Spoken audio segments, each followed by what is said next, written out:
All right, welcome to the latest episode of Blood Money. Today we have a very special guest, Roman Buhler, here to tell us about a very important topic. How you doing, Roman? Really glad to be here. It's a wonderful Christmas season, but lots to do to save the country. Yeah. I mean, we've been all relieved that the election went in the direction of America first, but this is where the hard work begins. And you are somebody that is definitely thinking about the future at stake right now. So tell us a little bit about what you are working on and why it is so important that this is top of mind. Well, the American people just spoke loud and clear, and they elected a president who wants to preserve a constitutional-minded Supreme Court. The American people rejected a candidate who said that she wanted to turn the Supreme Court into a puppet of politicians. And so now our mission is to preserve the independent Supreme Court that has been created over the last few years, and that the Democrats basically want to undermine. We know that the next time the left wins the majority, their major interest groups will demand that they pack the Supreme Court, meaning that they will add new justices to create a progressive majority on the court.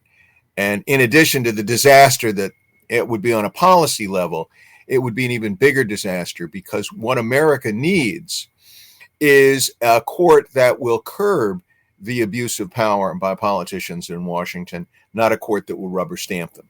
So the coalition that I work with has built a network of 200 members of Congress, more than 800 state legislators, for a very simple amendment to the United States Constitution called the Keep 9 Amendment. The Keep 9 Amendment simply states the Supreme Court of the United States shall be composed of 9 justices. That's all it says. And our mission is to persuade 2/3 of Congress to propose it and 3/4 of the states to ratify it, so that it becomes a part of the United States Constitution. And in the future, politicians can no longer threaten to manipulate the number of justices for political advantage. Could you tell us a little bit about the history of the Supreme Court? How many justices normally been? Why 9 is the right number in order to avoid tyrannical things like what you're talking about? Right. Well, so for the first 75 years of the American Republic, the Supreme Court was habitually manipulated for political purposes. Jefferson increased the number of justices. Jackson increased the number of justices. The Republican majority under Lincoln increased the number of justices, decreased the number of justices, and then increased it again. And after 1869, people said, no, this is not the right approach. We need a court that has a stable membership that cannot be manipulated by whatever political party is in power. So for the last 150 years, a tradition has grown up in American politics that the Supreme Court will remain at 9 justices. And many years ago, Franklin Roosevelt tried to upset that tradition. He did not like some decisions of the Supreme Court. He thought it interfered with his agenda. And so he famously tried to pack the Supreme Court. And the American people overwhelmingly rejected that idea. Even members of his own party attacked him. And it really ended a phase of his administration. His political popularity never recovered. So people thought, well, gee, Roosevelt tried to pack the court. He's the most popular president of his time. The court is safe.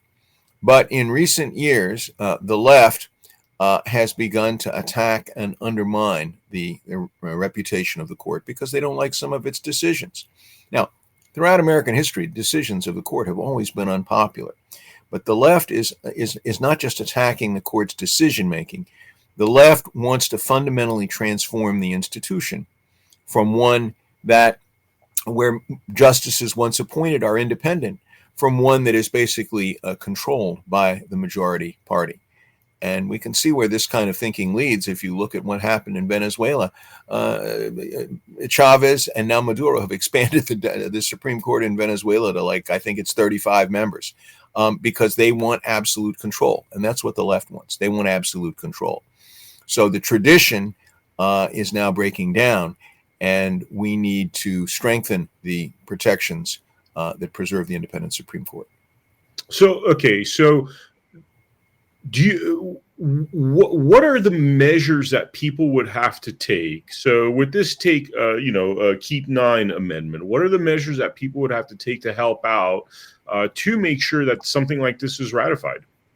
So the Constitution provides that amendments, and there have been 27 of them, have been done this way. Amendments have first to be proposed by 2/3 of Congress, and then they have to be ratified by 3/4 of the states. Now, that's extraordinarily difficult, and it's designed to be difficult. But if you look at the history of amendments in our memory, you have a woman's right to vote, you have prohibition, you have repeal of prohibition, presidential term limits, you have the 18-year-old vote. All of these amendments had a couple of things in common. They were very simple, easy for voters to understand. They were enormously popular, and when they became widely known, public pressure forced their adoption. So to get the Keep Nine Amendment done, we have to do several things. The first thing we have to do is we have to unite Republicans in support of the amendment. And we are well on the way to doing that. There are more than 200 members of Congress, 200 Republican members of Congress who support the amendment. We need to get everyone. The second thing we need to do is we need to put enough pressure on Democrats so that we get 1/3 of the Democrats. Because if you get all the Republicans and 1/3 of the Democrats, you have 2/3 of Congress. Now, that's a more difficult process, but we're very greatly helped by the fact that this organization, the Keep Nine Coalition, the organization that leads this effort, was founded by a Democrat, former Attorney General of Virginia, Andy Miller. It is now led by 2 former state attorneys general, an independent, Paul Summers from Tennessee, and a Democrat, Stephen Rosenthal from Virginia. And the first member of Congress who introduced this amendment back in 2020 was a Democrat, Colin Peterson. So we have to persuade Democrats that checks and balances on the abuse of power are a good thing now that Republicans are in charge of all 3 branches of government, the House and the Senate and the White House. And so we believe that it is possible to persuade Democrats that it is a good idea. The third thing we have to do is we have to make the Keep Nine Amendment a household word. Everybody in America knows, they've heard of the Patriot Act. Everybody in America has heard of Obamacare. We have to make the Keep Nine Amendment as well known as those pieces of legislation, so that when a candidate or an elected official says, well, I'm not for packing the Supreme Court, they have to answer the question, where do you stand on the amendment to ban it? And a candidate who says, I'm not for court packing, but I don't want to ban it, sounds a lot like the guy outside your house who says, well, I'm not a burglar, but I don't want to outlaw burglary. You call the cops and you lock your doors.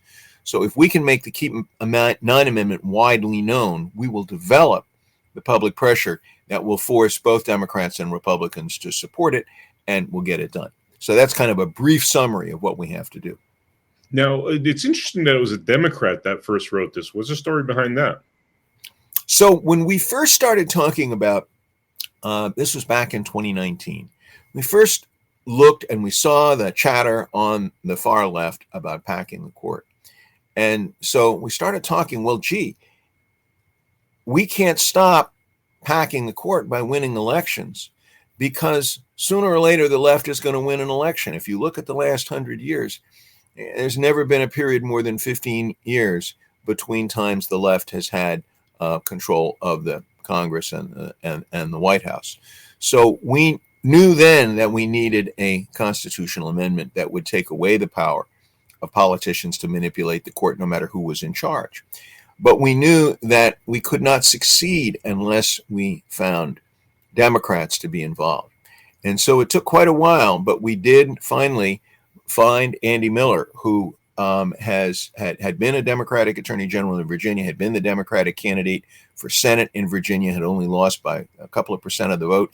He agreed to lead this effort, and he built a team of 15 former state attorneys general, about half of whom were Democrats, half Republicans. And then with that team, we found a congressman by the name of Colin Peterson from Minnesota, who was at the time the chairman of the Agriculture Committee. And he agreed that court packing was a bad idea, and he agreed to lead the amendment. And that's how we got this started. And then as we built out our coalition, Ted Cruz, the senator from Texas, agreed to lead this effort in the Senate. So when we started, we were led by a Democrat in the House and a Republican in the Senate. That's awesome. That's awesome. You know, when we're talking about this, we're discussing how all of our agendas to preserve freedom. I mean, we're all grossly underfunded. What you guys have done was pretty much grassroots, more or less. Yes. I mean, can you tell us a little bit about how you were able to take this brilliant idea and, you know, without much, you know, I mean, all the bad guys seem to be really well funded, but without much support. I mean, you guys have seemed to have gotten a lot of support. Without much financial support, you've seemed to have gotten a lot of support. Well, we were really aided, I think, by three things. One is that in 2020, it became really apparent that the left wanted to pack the Supreme Court. There was language in the Democratic platform when Joe Biden was asked, "Where do you stand on court packing?" He wouldn't answer. He said, "I'll tell you after the election." That was a signal that to most people that Joe Biden was not reliable in court packing. And so we had the wind at our backs. People understood that this was a real threat.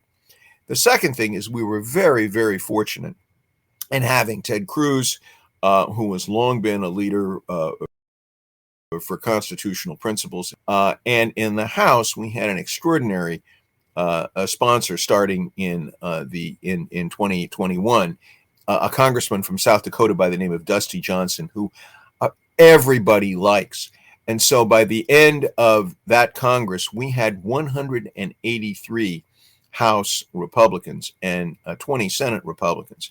Now, the other thing we had going for us was an incredible grassroots network around the country. And we had groups like Eagle Forum, we had the Tea Party Patriots. We had, most importantly, we had the National Federation of Republican Women, and they have 60,000 grassroots members across the country. And under the leadership of Ann Chockett, who was their president at the time, they made this one of their top 3 priority issues, which was a huge help to us as we built out the grassroots network. And so with those kinds of partners and many other groups as well, we were able to reach members of Congress where they lived in their districts. We never had a high-paid lobbyist in Washington. We were able to do this at the grassroots. The other thing that happened that was really extraordinary is that we were able to persuade state legislators to take a lead in their states. And we had 19 state legislative chambers we've had so far pass resolutions urging Congress to propose the Keep 9 Amendment. And so the combination of having members of Congress and having state legislators talk about this, we had a number of governors, a number of state attorneys general, and other statewide elected officials joined the effort. The Republican National Committee endorsed the effort. And there were some groups that, really put in a lot of work on the congressional side. Rick Manning at Americans for Limited Government did an incredible job. And groups like Grover Norquist's Americans for Tax Reform gave us a platform to talk about this issue. And so it was really, an achievement of the conservative movement, really, in building this broad support. Very cool. Very cool. Is there anything that we haven't discussed thus far that's important to mention for the viewers regarding the Keep 9 Amendment? Well, I think, viewers of podcasts like this are constantly asked for their help to do things to advance the cause. And first is, people ask, well, what can I do? I'm not a congressman. I don't know anybody. How can I make an impact? And our message is really simple. There are 4 things that you can do. Number 1 is you can pick up the phone and you can call your members of the House and the Senate. You may know that if you call 202-224-3121, you can be connected to any member of Congress. And if you don't know your member of Congress, tell them your zip code and they'll give you one. And you can call your House member and your senators. And so our message is call your members of Congress and ask them if they've supported the Keep 9 Amendment and if they are talking about it. And if they're talking about it, tell them to send you copies of the press releases and the articles that they've written about it, because you want to see them. So reaching out to elected officials is the very first thing. And by the way, if you finish reaching out to your members of the House and the Senate, you can also reach out to your state legislators and governors and attorneys general. The second thing that people can do is they can help spread the word. Our polling shows that by a 2-to-1 margin, voters would favor the Keep 9 Amendment, which simply says the Supreme Court of the United States shall be composed of 9 justices. Just common sense. So, if you are on social media, spread the word on your social media channels. If you call talk shows, call the talk shows and ask them to talk about Keep 9. If you listen to podcasts, give feedback to the hosts of your podcast saying, we want to hear more about this Keep 9 Amendment. If you read articles online, go to the thread and type in comments that mention the Keep 9 Amendment to ban Supreme Court packing. So that's the second thing, is spreading the word. The third thing you can do is encourage other people to do those two things, to call elected officials and to spread the word. And the fourth thing you can do is, if you really want to be involved or learn more about this, reach out to us. 2 ways to do that. One, you can email me at leaders at keep9.org, and 9 can be either spelled out or it can be in the numerical form. Leaders at keep9.org, and we have a conference call for grassroots leaders from around the country every Wednesday night at 9 p.m. Eastern. And so if you are interested in learning more about this effort and meeting some of the people who are involved, who've done some of these grassroots things over the last few years, you're welcome to email me at .org. I can send you the codes for the conference call, and you can invite your friends. This is going to be, we hope this will be one of the legacies of this new Trump Republican era. We have got to do things in this era that last beyond the 4 years of the next administration. We've got to do things for the next generation, not just for the next few years. And preserving the legacy of a constitutional-minded Supreme Court may be one of the single most important things that we can do. And, if your issue is, the issue you care about most is election integrity, you can't have election integrity without an independent Supreme Court. If your issue is protecting the unborn, you can't protect the unborn if the Supreme Court becomes a puppet of politicians. If you want to protect religious liberty, you can't protect religious liberty if the Supreme Court is merely a rubber stamp for politicians. If you want to stop the abusive power of regulators, we can't let the Democrats take over the Supreme Court and repeal the recent decisions that have curbed the abusive authority of federal regulators. If you care about parental control of schools and school choice, that also depends on having an independent Supreme Court. If you care about Second Amendment rights, that also depends on having an independent Supreme Court. And so I could go down the list of major issues that are important to the future of this country. And the one thing that almost all of them have in common is that they require an independent Supreme Court that is not controlled by politicians, and that the left can't twist into a tool for imposing their woke values on the country. So my message is, whatever issue you care about, the Supreme Court is an important one. And if you're interested in getting involved in this effort, consider reaching out to us at leaders at keep9.org, joining our conference call on Wednesday evening. Go to our website at keep9.org and you can learn more. I have to ask this, since we're on the topic of our, essentially our judicial system. We've seen throughout this whole last, 48 years, a lot of weaponization of the judicial system, pretty lowly rated branch of government. I mean, is there a fix to that? Is that something that's of concern to you guys? Well, one of the things that's really terrifying is the recent trend to use the judicial system as a political weapon. And fortunately, at the top of the pyramid, at least at the federal level, we have a Supreme Court that has resisted that trend.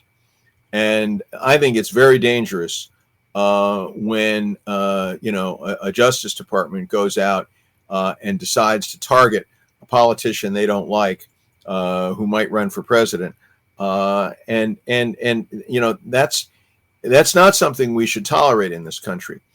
And it's hard to, we don't have any control if the Democrats win another election. We don't have any control over who they're going to put in as Attorney General, just as Democrats don't have a whole lot to say about who President Trump is going to put in as an Attorney General. But what we can do is make sure that there is an independent Supreme Court, so that if there are cases that are brought before the court and they don't have merit, that the court can make sure that they don't go forward.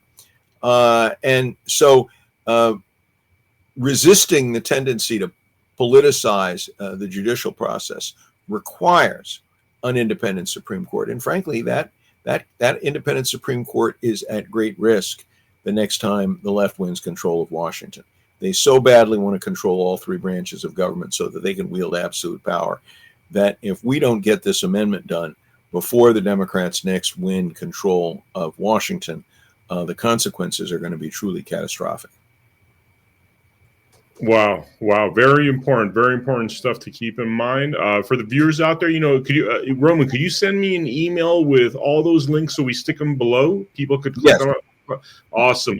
So for the viewers out there, all the information is below in our descriptions.